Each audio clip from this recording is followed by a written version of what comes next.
चूचूक कुङ्कुमतो नियतारुणितातुलनीलतनो कमलायतलोचन लोकपते विजयी भव वेङ्कटशैलपते स चतुर्मुख षण्मुख पञ्चमुख प्रमुखाखिल दैवतमौलिमणे शरणागत वत्सल सारनिधे परिपालय मां वृषशैलपते अतिवेलकया तव दुर्विषहैरनुवेलकृतैरपराधशतैः भरितं त्वरितं वृषशैलपते परया कृपया परिपाहि हरे अधिवेङ्कटशैलमुदारमते जनताभिमताधिकदानरतात् परदेवतया गदितान्निगमै कमलादयितान्न परं कलये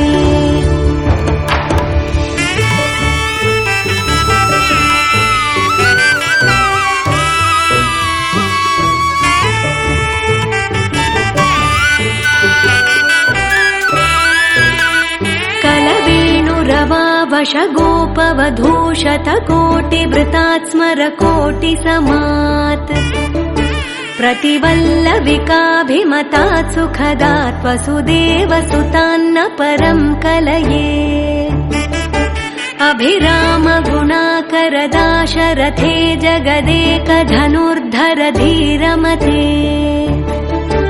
रघुनायक राम रमेश विभो वरदो भवदेव दया जलधे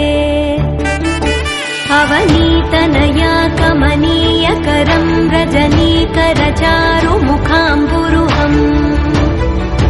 रजनीचर राजतमो मिहिरं महनीयमहं रघुराममये सुमुखं सुहृदं सुलभं सुखदं स्वनुजं च सुखाय ममोघशरम् अपहाय रघुद्वहमन्यमहं न कथञ्चन कञ्चन जातु भजे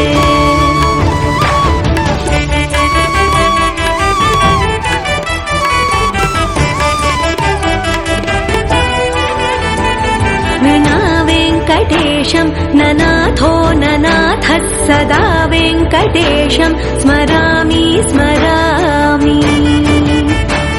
हरे वेङ्कटेश प्रसीद प्रसीद प्रियं वेङ्कटेश प्रयच्छ प्रयच्छ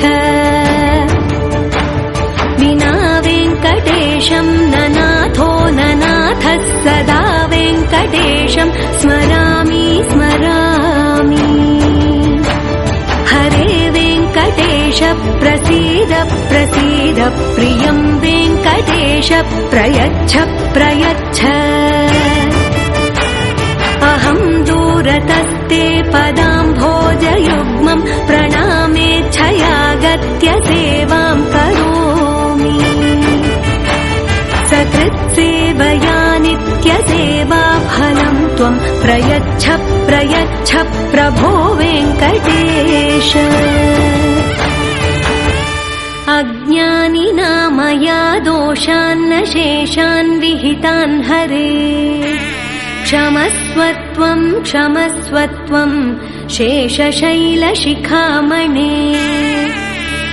अज्ञानिना मया दोषान्न शेषान् विहितान् हरे क्षमस्वत्वं क्षमस्वत्वं शेषशैलशिखामणे